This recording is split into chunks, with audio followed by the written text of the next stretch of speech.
நேற்று நடந்த தனுஷ் பிறந்தநாள் விழான்னு சொல்றதா இல்லை கட்சி மாநாடுன்னு சொல்றதா பலதரப்பட்டதுலேருந்து பலதர பேச்சுகள் வருது. பிறந்தநாள் விழாவில் நடத்தப்பட்ட கட்சி மாநாடு. ஒருத்தர் வராருன்னு சொன்னாரு, ஆனால் லாஸ்ட் வரையே வராமல் போயிட்டாரு. இப்போ அவர் வர முடியலன்னு இவரே வர வைக்கிறாருன்னு ஒரு சைடு விமர்சனங்கள் இருக்குது சார். தனுஷ் இந்த வராருன்னு சொல்லி ஒருத்தர் வரவே இல்லை அப்படின்னா அது அந்த நீங்கள் சூப்பர் ஸ்டார் ரஜினிகாந்த் தான் சொல்றீங்க. அது தனுஷ் வந்து வரேன்னு சொல்றது வராமல் போயிடுவாரா அப்படின்னா அப்படி பண்ண எனக்கு தெரிஞ்சு பார்த்தீங்கன்னா தனுஷ்க்கு ஏதோ பின்புலத்தில் வந்து இயக்குறாங்க தனுஷா அப்படிங்கிற ஒரு கண்ணோட்டமும் இதில் இருக்கு. அது பின்புலத்தில் யார் இயக்குறாங்க அதில் முக்கியமாக பார்த்தீங்கன்னா சார், அங்கே வந்த மேடைக்கு வந்த சின்ன குழந்தைங்க பெரியவங்க எல்லாமே தனுஷ் அவர்கள் காலில் விழுந்தாங்க. அதையும் ஒரு பேசு பொருளாக ஆக்குறாங்க. இந்த ஆக்டிவிட்டீஸ்லாம் எப்படி சார் பரிசு பொருட்கள் கொடுக்கும்போது பார்த்தீங்கன்னா சின்ன பசங்கள்லாம் வந்து தனுஷோட காலில் விழுந்து வாங்கிட்டு போகிறதெல்லாம் பார்க்கும்போது அதை அவர் ஏற்றுக்கிறார். அஜித்தோடைய கேப்ஷன்ஸ் எல்லாம் வெளியில் இருக்கு. அதாவது ஊரே நீ தோத்துட்டேன்னு சொன்னா கூட நீ தோத்துட்டு நீ நினைக்காத வரைக்கும் நீ தோக்க மாட்ட அப்படிங்கிற அஜித் படத்தோட டைலாக் இங்க வந்து சொல்லு. அது யார் அஜித் ரசிகர்களுக்காக சொல்றாரா, யாருக்கு சொல்றாரு? இனிமே தான் வந்து பார்த்தீங்கன்னா தனுஷுக்கு ரொம்ப கவனமாக இருக்கும். இது வரைக்கும் நடிகர் தனுஷ்க்கு எந்த பொறுப்பும் கிடையாது. அவர் ஒரு நடிகர், அவருடைய தொழில் நடிப்பு, நடிக்கிறார், படம் நல்லா இருக்கா நல்லா இல்லையா, தேசிய விருது வாங்குறோம் அதெல்லாம் அப்புறம். ஆனால் இன்னைக்கு வந்து பார்த்தீங்கன்னா தலைவராக தன்னை முன்னிறுத்தணும்னு நினைக்கும் போது. மக்களே அன்பு வணக்கம். இன்று நம்முடன் தயாரிப்பாளர் பாலாஜி பிரபு சார் இருக்காரு. சார் வணக்கம் சார். வணக்கம் சார். நேற்று நடந்த தனுஷ் அவர்களின் பிறந்தநாள் விழான்னு சொல்கிறதா இல்லை கட்சி மாநாடுன்னு சொல்கிறதா பலதரப்பட்டதுலேருந்து பலதர பேச்சுகள் வருது. தனுஷோட ஆக்டிவிட்டீஸ்லாம் நேற்று எப்படி இருந்துச்சு? எல்லாருமே அவர் அரசியலுக்கு வந்துட்டாரு இல்லை வரமாட்டாரு, அதுக்கான அடித்தளம் வராரோ வரலையோ, ஆனால் நேற்று நான் தான் நிகழ்ச்சி எப்படி சார் பார்க்குறது? பிறந்தநாள் விழாவில் நடத்தப்பட்ட கட்சி மாநாடு அப்படி தான் பார்க்கணும். அந்த அளவுக்கு பார்த்தீங்கன்னா கோலாகலமான கூட்டம். அந்த திருவள்ளூரில் இருக்குதுன்னு நினைக்கிறேன், வேல்ஸ் இன்டர்நேஷ்னல் அந்த கல்வி நிறுவனம், அங்கே தான் வந்து அந்த ஃபங்க்ஷன் நடத்தியிருக்காங்க. ஐஸ்வரி கணேசனுக்கு பார்த்தீங்கன்னா தனுஷ் ஒரு படம் நடிக்க போகிறாரு, மாரி செல்வராஜ் டைரக்ட் பண்ண போகிறாரு. ஸோ பொதுவாகவே பார்த்தீங்கன்னா ஐஸ்வரி கணேசன் வந்து நிறைய உதவிகள் செஞ்சுட்டு வர்றாரு. ஸோ டோட்டல் ஆடிட்டோரியமே ஃப்ரீயாக கொடுத்துருக்காரு. எல்லா செலவுகள் டெக்கரேஷன் எல்லாமே வந்து ஐஸ்வரி கணேசன் சார் பண்ணியிருக்காரு. தனுஷுடைய அது பிறந்தநாள் விழா அப்படின்னு சொல்லி அங்கே மக்கள் எல்லாம் வந்திருந்தாங்க, ரசிகர்கள் குறிப்பாக வந்திருந்தாங்க. அங்கே வந்திருக்க ரசிகர்லாம் பார்த்திங்கன்னா பயங்கரமான ஒரு ஆரவாரம், கிளாப்ஸு, விசில் சத்தம், பயங்கர அப்ளஸ். அதாவது வந்து தனுஷ் பேச ஒவ்வொரு வார்த்தையும் பேச பார்த்திங்கன்னா கிளாப்ஸ் தெரிக்குது. அது ஒரு ஆரவாரம் வந்து பார்த்திங்கன்னா அப்படியே எல்லாரும் கத்துறாங்க, ஆர்ப்பரிக்கிறாங்க, ஆரவாரம் பண்ணுறாங்க. ஸோ அது பார்க்கும்போது அது வந்து பார்த்திங்கன்னா அது பிறந்தநாள் விழா. ஆனால் பிறந்தநாள் விழாவை பேரில் மாநாடு நடத்துகிற மாதிரி தான் இருந்துச்சு. இப்போ வந்து பார்த்திங்கன்னா தனுஷ் வந்து கட்சி ஆரம்பிக்க போகிறார் அப்படின்றது வந்து சமீபத்தில் ஒரு பேச்சு அடிபடுது. சோஷியல் மீடியாலெல்லாம் பார்த்திங்கன்னா எல்லா பக்கமும் பேசிகிட்டு இருக்காங்க. அதுக்கு காரணம் என்ன அப்படின்னா, இப்போ ஒரு சில வாரங்களுக்கு முன்னாடி பார்த்திங்கன்னா ஒரு கட்சி கொடி அது வந்து 15 வருஷத்துக்கு முன்னாடியே இருக்குன்னு தனுஷனுடைய ரசிகர் மன்ற தலைவர் சுப்பிரமணிய சிவா சொல்றாரு. இருந்தாலும் இப்போ அந்த கட்சி கொடி வந்து பிரபலப்படுத்துறாங்க. ஏன் பிரபலப்படுத்துறாங்க? எல்லாம் காரில் கட்டிட்டு போறாங்க தனுஷ் ரசிகர்கள் எல்லாம். ஸோ அந்த கொடியே நம்ம இது வரைக்கும் பார்த்ததில்லை. ஆனால் இப்போ பார்க்கும்போது அந்த கொடி பிரம்மாண்டமா இருக்கு. பார்க்கும்போது ஒரு கட்சி கொடி மாதிரி இருக்கு. ஒரு எப்படி நட்பணி மன்றம்னு சொல்கிறாங்க. நட்பணி மன்றத்துக்கு எதுக்கு ஒரு கொடி? அது இந்த மாதிரியான பல கேள்விகள் இருக்குது. ஸோ பல வருடங்களாகவே தனுஷ்க்கு ஒரு ஆள் மனசுன்னு ஒன்று இருக்கு இல்லையா, அதுக்குள்ளே வந்து அரசியலுக்கு வரணுங்கிற எண்ணம் இருக்கா அப்படின்னு நமக்கு தெரில. சமீபத்தில் பார்த்திங்கன்னா தனுஷ் வந்து நிறைய உதவிகள் செஞ்சுட்டு இருக்காரு. இப்போ வந்து பார்த்திங்கன்னா இந்த விருகம்பாக்கத்தில் பர்னி ஸ்டுடியோ பக்கத்தில் ஒரு 200 பேருக்கு வந்து ஃபுல் மீல்ஸ் போடுறாங்க. பொதுவாக பார்த்திங்கன்னா தயிர் சாதம், சாம்பார் சாதம், தக்காளி சாதம் இப்படியே போடுவாங்க. ஆனால் ஃபுல் மீல்ஸ் போடுறாரு. ஸோ இந்த மாதிரி இல்லாமல் பார்த்திங்கன்னா ஸ்கூல் மாணவர்களுக்கு வந்து பேக் வாங்கி கொடுக்குறது இதெல்லாம் பண்ணிட்டு இருக்காரு. இப்போ இதெல்லாமே சமீபத்தில் பண்ணிட்டு இருக்கிறாரு. ஸோ இதெல்லாம் பார்க்கும்போது, அதுவும் இல்லாமல் நேற்றுக்கு மேடையில் அவர் பேசின பேச்செல்லாம் பார்க்கும்போது பார்த்தீங்கன்னா அது வந்து ஒரு பிறந்த நாள் விழா மாதிரியே தெரியல. அது அந்த அளவுக்கு ஒரு கட்சி அதை வந்து கூடிய சீக்கிரம் நம்ம வரப்போகிறோம் அரசியலுக்கு, அதுக்கான முகாந்திரமாக அவருடைய பேச்சு இருக்கா அப்படின்ற மாதிரி தோணுது. பொதுவாக பார்த்தீங்கன்னா தனுஷ் ஆடியோ ரிலீஸ்லாம் பேசுவார், நம்ம பார்த்துருக்கோம். ஒரு செங்கலை கூட உருவ முடியாது அப்படி இப்படின்லாம் பேசுவார். நான்லாம் போயஸ் கார்டனில் வீடு வாங்கக்கூடாதா அப்படின்லாம் கேட்பார். ஆனால் இதெல்லாம் பார்த்தீங்கன்னா டோட்டல் ஸ்கிரிப்டட், பக்காவாக ஸ்கிரிப்டடில் பக்காவாக பார்த்தீங்கன்னா ஒவ்வொரு டயலாக்கும் பேசும்போது அது டயலாக் மாதிரி தான் இருக்குது. ஆல்மோஸ்ட் டயலாக் மாதிரி தான். அந்த டயலாக்லாம் பேசும்போது பார்த்தீங்கன்னா எங்கே ஏற்றம் இறக்கம் வேணுமோ அங்கெல்லாம் பார்த்தீங்கன்னா ஏற்ற இறக்க கொடுத்து, எங்கே வந்து பார்த்தீங்கன்னா சைலன்ஸ் கொடுக்கணும், கிளாப்க்கு சைலன்ஸ் கொடுக்கணும், அதெல்லாம் வந்து கொடுத்து தனுஷ் பேசுகிறதெல்லாம் பார்த்தா இது வந்து ஒரு நடிகன் தன்னுடைய ரசிகர்கள்ட்ட பேசுகிற பேச்சு மாதிரி தெரில. நடிகனை தாண்டி அரசியலுக்கு வரப்போகிறோம் அப்படிங்கிறது வந்து தெரியப்படுத்துகிற மாதிரி அந்த ஒரு அரசியல் தலைவர் அப்படின்னு சொல்லுவாங்கள்ல, அந்த மாதிரி இருக்குது இந்த பேச்சோடைய தோரணையெல்லாம் பார்க்கும்போது. ஸோ இது வந்து தனுஷ் அரசியலுக்கு வரப்போறாரா அப்படிங்கிறது ரொம்ப நாளாக கேள்வியாக இருந்துட்டு இருக்கு. தனுஷ் அரசியலுக்கு வராரா வரலையா நமக்கு தெரியாது. தனுஷ் இது வரைக்கும் அரசியலுக்கு வரப்போறோன்னு ஓப்பனாக எதுவுமே சொல்லலை. பட் இருந்தாலும் வரப்போறாரோ அப்படிங்கிற எண்ணத்தை எல்லார் மனசுலையும் விதைச்சிட்டு இருக்கார் தனுஷ். நேற்றுக்கு அந்த விழா நல்லாவே தெரிஞ்சது. ஓகே சார், அந்த விழாவில் வந்து நிறைய நிகழ்ச்சிகள் நடைபெற்றது. அதில் வந்து பார்த்திங்கன்னா யாருமே எதிர்பார்க்காத மாதிரி அப்துல் கலாம் அவர்களின் ஃபோட்டோ இருந்துச்சு. அப்புறம் பாக்யராஜ் அவர்கள், பாரதிராஜ் அவர்கள், அப்புறம் ஜானகி அம்மா அவர்கள், அவங்க எல்லார் ஃபோட்டோ வந்துச்சு. அதுக்கெல்லாம் மலர் தூவி மரியாதை செலுத்திட்டு அதை எப்படி சார் பார்த்து கடந்து போகிறது? இல்லை, அப்துல் கலாம் அவர்கள் வந்து எல்லாருக்குமே மாடல், எல்லாருக்குமே முன்மாடி தானே. தனுஷே வந்து கலாம்னு ஒரு படத்தில் வேற நடிக்கிறார். அப்துல் கலாமுடைய கேரக்டர் நடிக்கிறாரு. நாளைக்கு பிறந்தநாள், தனுஷுடைய பிறந்தநாள். ஸோ இது ரெண்டையும் கனெக்ட் பண்ணுறாரா? அதான் சொல்கிறேன்ல, இதுலேயுமே ஒரு தொலைநோக்கு அரசியல் பார்வை இருக்கா அப்படின்னு நம்ம சந்தேகப்படுற மாதிரி இருக்குது. அப்துல் கலாம் அவர்களுக்கு மரியாதை செலுத்துறதுங்கிறது ரொம்ப சிறப்பான விஷயம். அவருக்கு அதுக்கு தகுதியான, மிக தகுதியான ஒரு மனிதர். அவரை வந்து ஒரு மாதிரியாக எடுக்கிறாரா? முன்மாதிரினா அவரை ஃபாலோ பண்ணுறாரு. பொதுவாக பார்த்தீங்கன்னா ஒரு கட்சி அப்படின்னா, இப்ப எம்ஜிஆரே கட்சி தொடங்கினப்ப அண்ணாலாம் பின்னாடி அந்த மாதிரி ஒரு கொள்கை தலைவரா வந்து அப்துல் கலாமை வந்து காட்ட பாக்குறாரா, முன்னிறுத்த பாக்குறாரா அப்படிங்கிற கேள்விகள் இருக்கு. இது இல்லாம பாத்தீங்கன்னா பாரதிராஜா அவர்கள், அப்புறம் பாக்கியராஜ் அவர்கள், அப்புறம் ஜானகி அம்மா, இவங்கெல்லாம் சினிமாவில் வந்து மிகப்பெரிய சாதனையாளர்கள். அவங்கெல்லாம் சமீபத்தில் மறைஞ்சிருக்காங்க போது இது ஒரு விழா, அது நடத்துறாரு. அவருடைய பிறந்தநாள் விழா தான். இருந்தாலும் அவங்களுக்கெல்லாம் மரியாதை செலுத்தணுங்கிறது அதெல்லாம் கூட பார்த்தீங்கன்னா ஒரு உள்நோக்கம் இருக்கோ, இதெல்லாம் ஒரு அரசியல் இருக்கும். பொதுவாக பார்த்தீங்கன்னா ஒரு பிறந்தநாள் விழா அப்படின்னு எடுத்துக்கிட்டிங்கன்னா அதில் ஒரு ஆட்டம் பாட்டம் கொண்டாட்டம், ஒரு பிரியாணி சாப்பிட்றது, ரசிகர்களே இருந்தால் கூட ஒரு பிரியாணி சிக்கன் 65 எல்லாம் போட்டு ஒரு விருந்து உபசரணை, அப்படியே ஒரு என்ஜாய்மெண்ட் மூடுன்னு சொல்லுவாங்கல்ல, ஒரு என்டர்டைன்மெண்ட் மூடில் பேச்சும் அப்படி தான் இருக்கும். ஆனால் இங்கே வந்து என்டர்டைன்மெண்ட் மூடில் வந்து பேச்செல்லாம் இல்லை. இங்கெல்லாம் இதெல்லாம் பார்க்கும்போது பார்த்தீங்கன்னா ஒரு தலைவருக்கான வழி மாதிரி தான் தெரியுது. தனுஷை பொறுத்த வரைக்கும் பார்த்தீங்கன்னா ரொம்ப சின்ன வயசு, நல்ல நடிகர், ரொம்ப அருமையான நடிகர், ரொம்ப அற்புதமான நடிகர். அவர் அரசியலுக்கு வரணும்னு நினைக்கிறாரான்னு நமக்கு தெரில. அரசியலுக்கு வந்தால் கூட யாராலையும் அது வந்து வரக்கூடாதுன்னு சொல்ல முடியாது. ஏன்னா இது வந்து ஜனநாயக உரிமை, யார் வேணாலும் அரசியலுக்கு வரலாம். இன்னைக்கு வந்து பார்த்தீங்கன்னா, இன்னைக்கு விஜய் அவர்கள் முதலமைச்சராக வந்ததுக்கப்புறம் நிறைய பேருக்கு இன்னைக்கு வந்து நடிகர்களுக்கு குறிப்பாக வந்து அரசியலுக்கு வரணுங்கிற ஆசை வந்துருச்சு.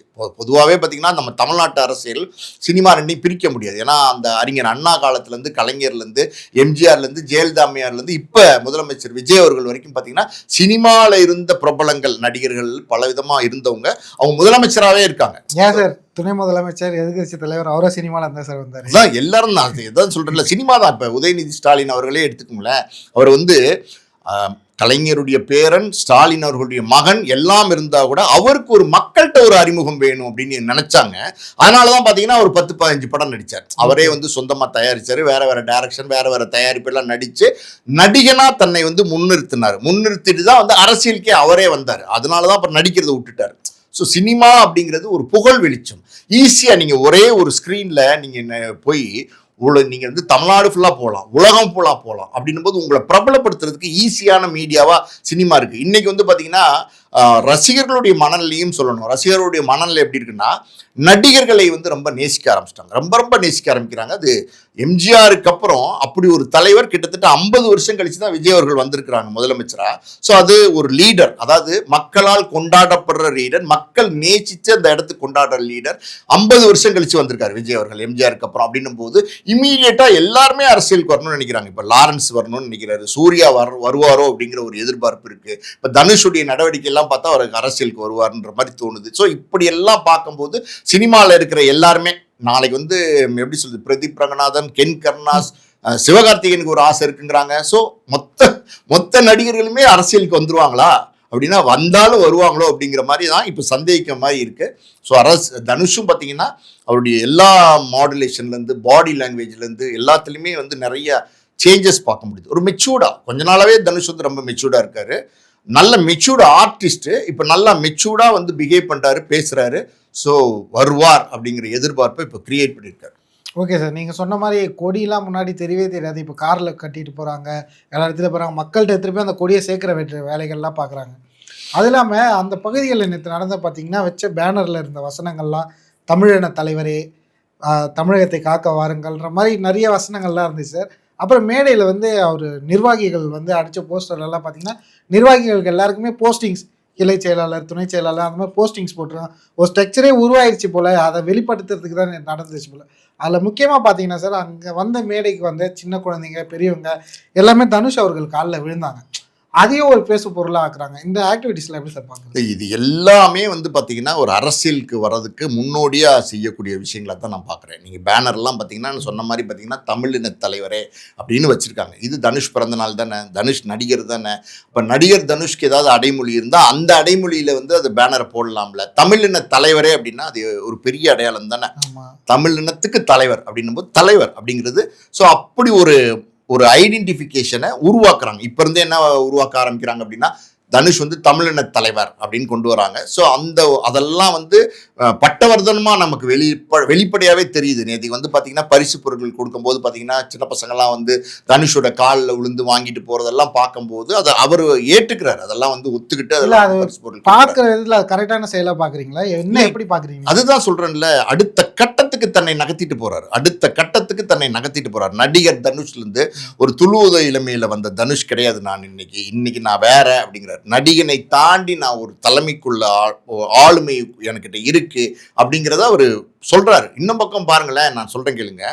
இன்னைக்கு வந்து ஏதோ ஒரு திட்டம் இருக்கு அப்படிங்கிறது நம்ம நல்லா வெளிப்படையாவே தெரியுது. அது எதை வச்சு சொல்றேன் அப்படின்னா அஜித்தோடைய கேப்ஷன்ஸ் எல்லாம் வெளியில இருக்கு. அதாவது ஊரே நீ தோத்துட்டேன்னு சொன்னா கூட நீ தோத்துட்டு நீ நினைக்காத வரைக்கும் நீ தோக்க மாட்ட அப்படிங்கிற அஜித் படத்தோட டைலாக் இங்க வந்து சொல்றாரு. அது யார்? அஜித் ரசிகர்களுக்காக சொல்றாரா, யாருக்கு சொல்றாரு? அஜித்துடைய ரசிகர்கள் தான் இன்னைக்கு அடுத்த கட்டத்தில் ஒரு பாப்புலரா இருந்துகிட்டு இருக்கிறாங்க. ஸோ அந்த ரசிகர்களை தன்னுக்கு துணையா வந்து கூப்பிடுறாரு. தன்னுடைய நான் ஒரு கட்சி ஆரம்பிச்சேன்னா எனக்கு பக்கபலமா அஜித் ரசிகர்கள் இருப்பாங்கிற இன்விடேஷன். அதாவது இப்பவே ஆரம்பிக்கிறார். ரஜினி ஒரு மேடையில் பேசினார்ல, அஜித் வந்து ஒரு டைலாக் பேசினார்ல, மங்கத்தா டைலாக். அது ஒரு எப்படி சொல்றது, ஒரு கூட துணைக்கு கூப்பிடுறாரு. சப்போர்ட். நம்ம மட்டும் போகிறோம், நம்மளோட துணைக்கு ஆட்கள் வேணும் அப்படின்னு நினைக்கிறாரு. அதனால தான் அதை வந்து பேசியிருக்காரு. அதெல்லாம் பார்த்தீங்கன்னா எண்ணம் போல் வாழ்க்கை, எண்ணம் போல் தான் வாழ்க்கை அப்படின்னு எப்போவுமே வந்து தனுஷ் சொல்லிட்டு இருக்காரு. இப்போ இதெல்லாம் பார்க்கும்போது தனுஷ் அரசியலுக்கு வரார்.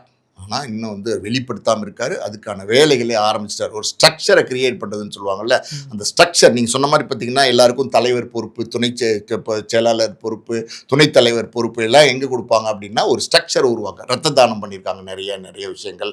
அதெல்லாம் நல்ல விஷயம்தான். அதெல்லாம் எல்லாருமே பண்ணணும். இதெல்லாம் எப்படின்னா ஒரு நற்பணி மன்றங்கிறத வந்து முதல்ல ஆரம்பிச்சது வந்து பார்த்தீங்கன்னா கமலஹாசன் தான் நற்பணி மன்றம் ஆரம்பிச்சு ரத்த தானம் கொடுக்கறதுலேருந்து நல்ல விஷயங்களை செஞ்சார். ஒரு நடிகர் ரசிகர் மன்றத்தை தாண்டி நற்பணி மன்றம்ங்கிறது ஆரம்பிச்சதே வந்து கமலஹாசன் தான். அப்புறம் இன்னைக்கு வந்து பாத்தீங்கன்னா விஜய் அவர்கள், அதே மாதிரி விஜய் மக்கள் இயக்கம், விஜய் அவர்களுடைய மக்கள் இயக்கம் இருக்கு. அதே மாதிரி பாத்தீங்கன்னா பல பேர் அஜித் அவர்களோடது இருந்தது. அஜித் தான் எல்லாத்தையும் கலைச்சிட்டு போயிட்டாரு. அது எதுவுமே வேணான்னு விஸ்வாமித்திரர் மாதிரி வந்து போயிட்டாரு அஜித். அது தனி கதைன்னு விட்டுருங்க. ஸோ இதெல்லாம் பார்க்கும்போது பாத்தீங்கன்னா வரார். சரிங்க சார், இறுதி கேள்வியா வச்சுக்கலாம். எப்படி சொல்றதுன்னு தெரியல, ஆனா சொல்லிதான் ஆகணும்.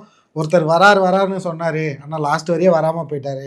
இப்போ அவர் வர முடியலன்னு இவரே வர வைக்கிறாருன்னு ஒரு சைடு விமர்சனங்கள் இருக்குது சார். அப்புறம் விருதுக்கு வந்து ராயன்லாம் ஒரு படமா, இந்த படத்துக்கு போய் இந்த விருதை கொடுத்துருக்கீங்க தனுஷ் காதுபடியே போய் பேசிட்டாங்க போல, அதையும் மேடையில் பேசியிருக்காரு. இந்த ரெண்டு கருத்துக்களை எப்படி சார் பார்க்குறது? தனுஷ் இந்த வராருன்னு சொல்லி ஒருத்தர் வரவே இல்லை அப்படின்னா அது அந்த நீங்கள் சூப்பர் ஸ்டார் ரஜினிகாந்த் தான் சொல்கிறீங்க. அது வெளிப்படையாகவே தெரியும் எல்லாருக்குமே. அதாவது வந்து எப்படின்னா ரஜினிகாந்த் அவர்கள் வந்து 96 வந்து ஒரு முடிவுன்னு ஒன்று இருக்கு பார்த்தீங்களா, அதை ஸ்ட்ராங்காக எடுத்து அன்னைக்கு கட்சி தொடங்கி அன்னைக்கு வந்து போட்டிட்டு இருந்தார் அப்படின்னா இன்னைக்கு முதலமைச்சராக கூட ஆயிருக்கலாம். அது அவரே சொன்னார். ஒரு நிருபர் கேட்குறாரு, அப்போ அந்த பஸ்ஸை மிஸ் பண்ணிட்டீங்களா அப்படின்னு கேட்கும்போது சங்கடப்படுறாரு. அதான் உண்மை. ஒரு முடிவு, கான்ஃபிடென்ட்டாக ஒரு முடிவு, அது எடுக்கலை. ஆனால் அதே முடிவு வந்து விஜய் அவர்கள் வந்து பார்த்தீங்கன்னா துணிஞ்சு எடுத்தார். 51 வயசு தான், வர்றேன்னு சொன்னார், வந்தார்.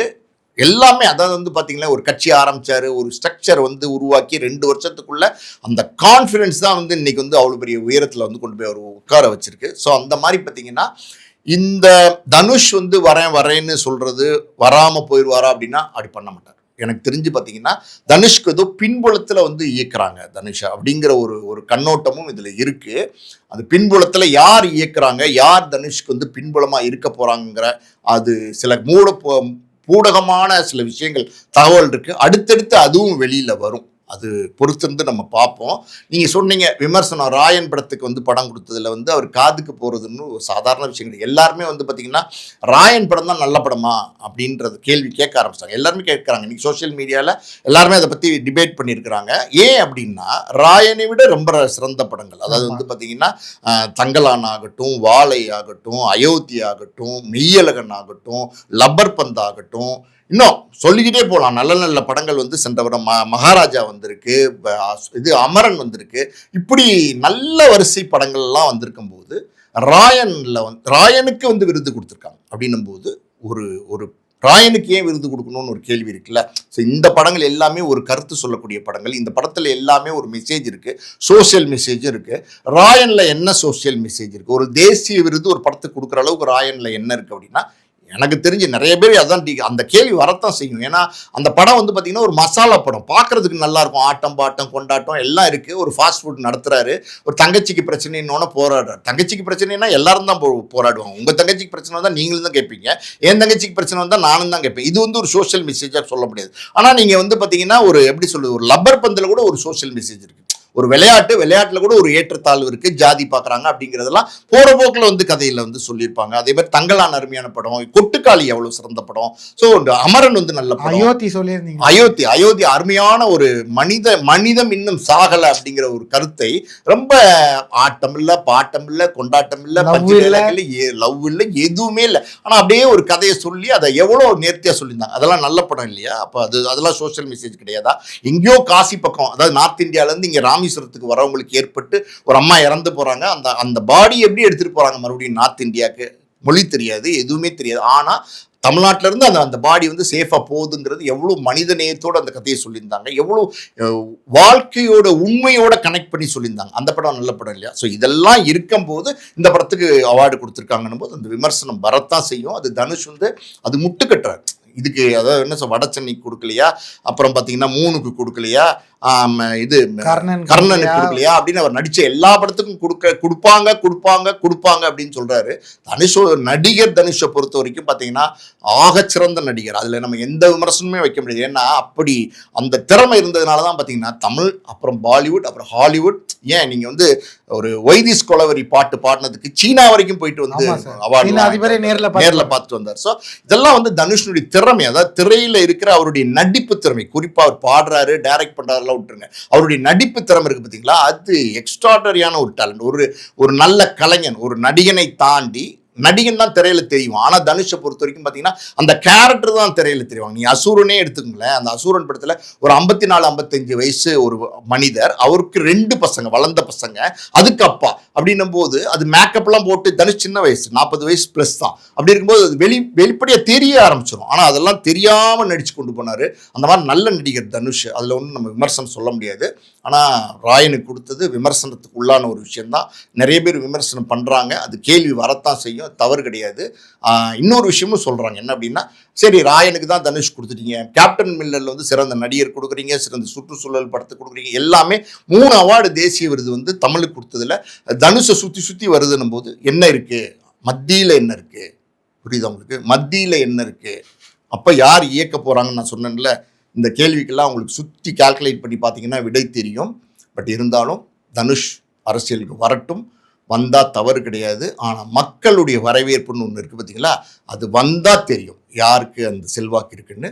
தாராளமாக அவருக்கும் செல்வாக்கு இருந்து மக்கள் என்னதான் விமர்சனங்கள் இருந்தாலும், விஜய் அவர்கள் மீது ஏகப்பட்ட விமர்சனங்கள் இருந்தது, ஆனால் மக்கள் வந்து தேர்ந்தெடுத்து முதலமைச்சராக உட்கார வச்சிட்டாங்க. அந்த மாதிரி தனுஷ் வந்து நாளைக்கு மக்களுடைய செல்வாக்கு பெற்றவராக இருந்தால், தலைவராக, நடிகராக இல்லை தலைவராக இருந்தால் நிச்சயம் அவருக்கும் அந்த வாக்குகள் கிடைக்கும். அரசியல்லையும் ஒரு வெற்றி கிடைக்கட்டும்.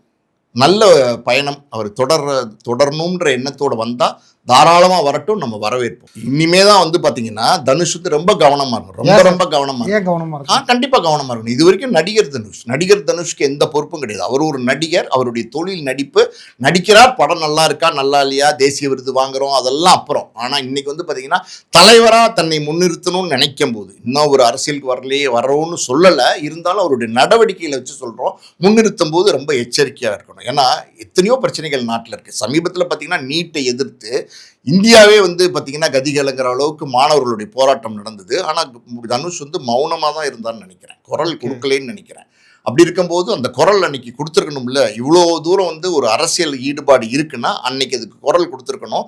இனிமே எத்தனையோ பிரச்சனைகள் இருக்குது, எதுக்கு குரல் கொடுக்குறாரு, எதுக்கு முன்னாடி நிற்கிறாரு, என்ன ஒரு அரசியலோட செயல்பாடு எப்படி இருக்குது, அவர் யாராக இருக்க போகிறாரு அப்படிங்கிறது தான் அவருடைய அரசியலுக்கு அது ப்ளஸ்ஸா மைனஸாங்கிறத தீர்மானிக்கும். ஓகே சார், நீங்கள் சொன்ன மாதிரி இதுக்கப்புறம் தனுஷ் அவர்கள் வந்து நடிகர் தனுஷாக பார்த்துட்டு இருந்தவங்க இதுக்கப்புறம் தனுஷ் எதுக்கெல்லாம் குரல் கொடுக்குறான்றதை மக்கள் உன்னிப்பாக கவனிக்க ஆரம்பிப்பாங்க சார். எதுவாக இருந்தாலும் மக்களை, தமிழக மக்களை ஏமாற்றவே முடியாது. அவங்களுக்கு யாரை உட்கார வைக்கணும், யாரை இறக்கணுன்றது நல்லாவே தெரியும். ஏன்னா இப்போ வந்து சுனாமி வேவை பற்றி எல்லாருக்கும் தெரிஞ்சிருக்கும். 50 வருஷம் இருந்த ஒரு ஸ்ட்ரக்சரை ஒரு 2 வருஷத்தில் ஒரு சுனாமி வேவுன்றது காலி பண்ணிட்டு போயிருக்கு.